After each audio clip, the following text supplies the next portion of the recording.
ゾンビーナ1号のメイミーと申します。お願いします。ゾンビーナ2号のバミヤン直美と申します。ゾンビーナとして最初にショーをやってから今年で3年目ですかね。サンフランシスコの多分2007年とかの、ゾンビウォークの動画を YouTube でたまたま見て、でそれですごいゾンビに惹かれちゃって。キレイ系のショーっていっぱいあるわけですよ。バーレスクにしてもちょっとストリップに近いようなショーであったとしても、綺麗で美しいショーはいっぱいあるんですけど、グラくて笑いがあるおかしいショーっていうのなかなかなくて、でいつかゾンビウォークやりたいし、ゾンビのイベントもやりたいってそこで思いついちゃって。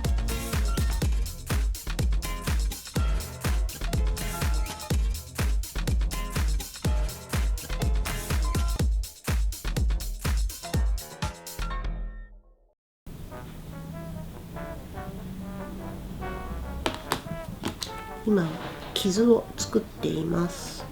で本当だったら、リキッドラテックスやシリコンなんかを使って、傷を作ったりするんですが、私たちの場合は、それだとコストがすごく高くかかってしまうというのと、私たちの場合長時間持つのがとても大事なことになるので、つけまつげ用の糊とティッシュを使って傷を作っています。よくこの化粧品特別なものなんですかって聞かれるんですが、実は全然特別なものでも何でもなくて、いわゆる舞台用のメイク用品なので、白い動乱をスティックファンデーションを、では次はちょっと血のりに移りたいと思います。顔と輪郭部のパーツの境目がないようにするためにですね、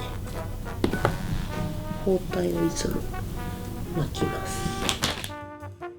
食べたてほやほやなゾンビの出来上がりです。ゾンビーナ2号できました。撮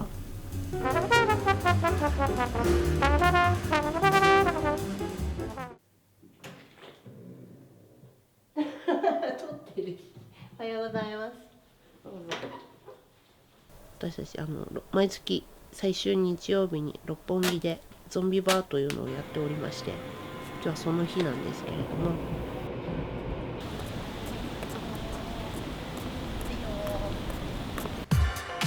あんたたちね、人のお家開けるときに恐る恐る開けないでしょ。こんにちはって言って開けるんでしょ。はい、ご新規2名です。いらっしゃいませ。初めて。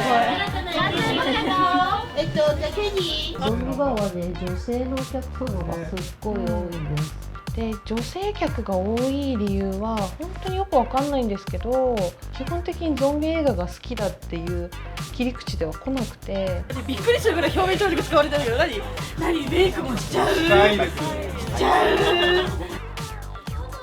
汚されてる。そんなそこまで言ったらダメだってば。そんなこういうのいっぱいかけちゃダメ。ほら、悪夢来たよ。悪夢来たよ。悪夢来ちゃったよ。ほら、飲みなさい。悪夢来ちゃったよ。ほら飲みなさい。悪夢飲んじゃったよ。悪夢。なんか楽しそうだから私も体験したい。もっとこう簡単なハードルで低めのところを飛び越えて深みにはまっていくタイプの人が割と多い。すごい。で彼氏がいない女子が多くて、適齢期の女子が多いので、彼女や結婚相手を探している男性はぜひゾンビバーで営業しましたね。しちゃった。独身です。私も独身です。そうお花の真ん中ビラビラです。すみません、こんな残念な子で。ね、来て早々ね、店員からのセクハラでびっくりしたでしょ。これ止まんないから。私はスポーツウィップの先生をしています。ウィップクラッシングって鞭を鳴らしたりするパフォーマーとしていろいろやらさせていただいてます。ゾンビ以外は私は結婚して主婦なので、今は子供を産むために家で引きこもりをしてます。ニートです。先生堂々と言いましたね。ニートになる前は会社員会社員ですかね。ですね。ざっくり。OL です。まあこれもコスプレっちゃコスプレじゃないですか。他のものって用意するもの多いんですよ。衣装とかね、そうまず型にはまんなきゃいけないじゃないですか。髪の毛とか例えばなんかアスカ・ラングレーの格好するよってなったら1万円じゃ絶対済まないみたいな。でそのキャラ好きじゃないといけないし、アニメ声優の真似もしなきゃとか。ゾンビって基本的に何でもありの世界だから、誰でもいつでもすぐできちゃう。同じイベントのスタッフで出会ったそうんでね。ですすね。同じブリティッシュ系のイベントにパフォーマーもしくはスタッフとして2人とも呼ばれていて、そこで知り合ったっていうのが出会いっちゃ出会いですね。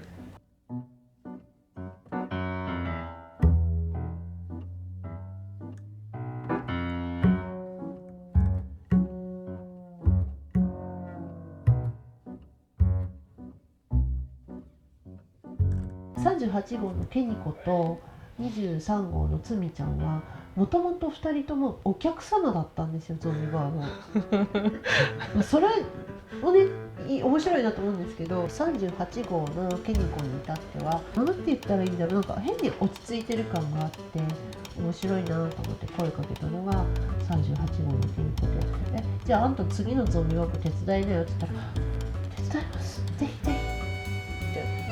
普段仕事は、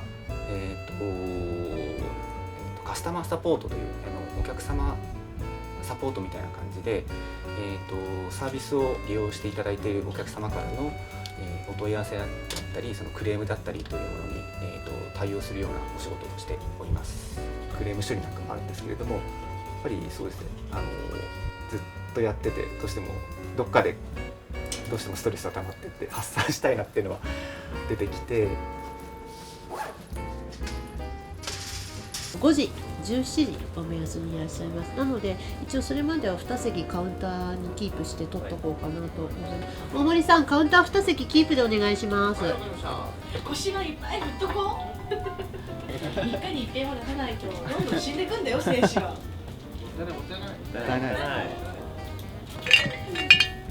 ジャム忘れてた。どうしようか。後からオグファでもっとこういうの入れ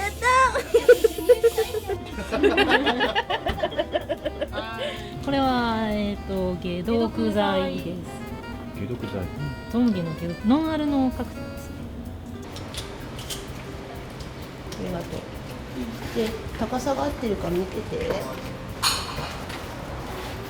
ぱりメイクをした時にちょっと自分の顔が隠れるじゃないですか。自分の顔が隠れて誰だか分からなくなって、そういう状態でお酒を飲んでバーッとした状態でなんかお客さんと絡んだりスタッフさんと絡んだりっていうのが結構普通の飲み会とかよりもちょっとこうはっちゃけられるというか、結構ストレス解散になるというか。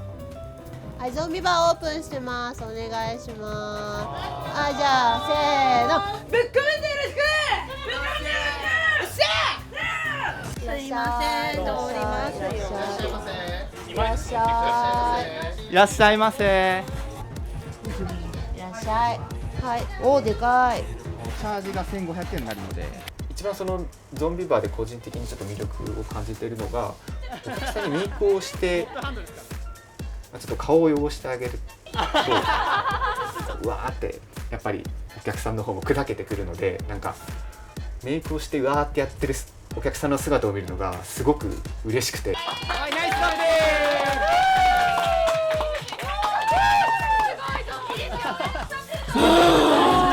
す。ゾンビバーは本当にびっくりするぐらいみんな仲良くなれるんですよ。いろんなものを取っ払って、自分の性別だったり立ち位置的なものだったり身分みたいなお仕事とかそういうのを垣根越えてゾンビになっててバカになってられるから、すごくおおらかな気持ちになれるのかなって思います。日頃のストレスを解放されたいなと、ゾンビになって。私ちょっと社畜なのですごい会社からこう下げすまれていじめられてるのでそういう現実を忘れたいっていう欲求があります。ゾンビなんだけど根底にあるのは人だったりするから、その人間のダメさ具合がうまく集約して現れてるのがゾンビかな。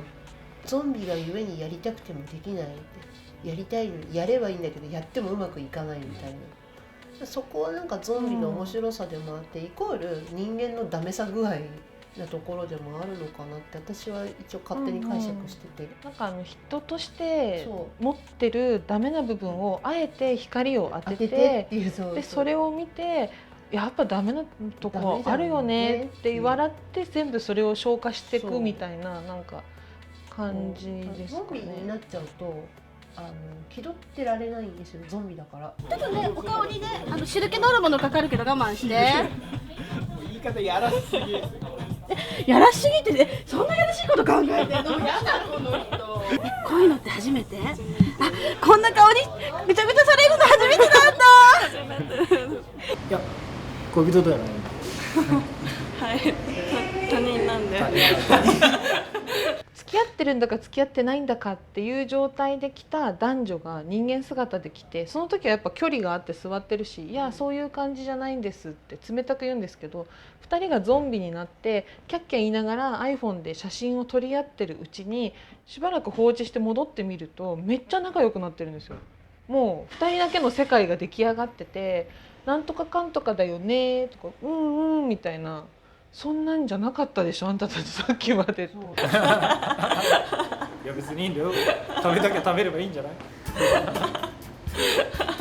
つまり普通に人間として生きてる時いかに私たちが綺麗事だとか常識とかに縛られてるかっていうのが見えてきて、それが面白いんですよね。ゾンビはそのなんか人が縛られてるルールとか、あとなんか常識の枠だとか、そういうものをこうどんどん見せてって、ほらこんなものにしがみついていかなきゃいけないんだっけ、もっとナチュラルでもいいんじゃないっていうところを見せてくれるっていう一面もあるので、お酒飲んで我を忘れてるわけではないんですよ。どちらかというとお酒を飲んでも出さなかった素の自分とか、もっと幼い頃から作ってきた自我みたいなところになんか到達したところを出してきてくれるから、もうなんかねピュアな状態でお互い接することができて、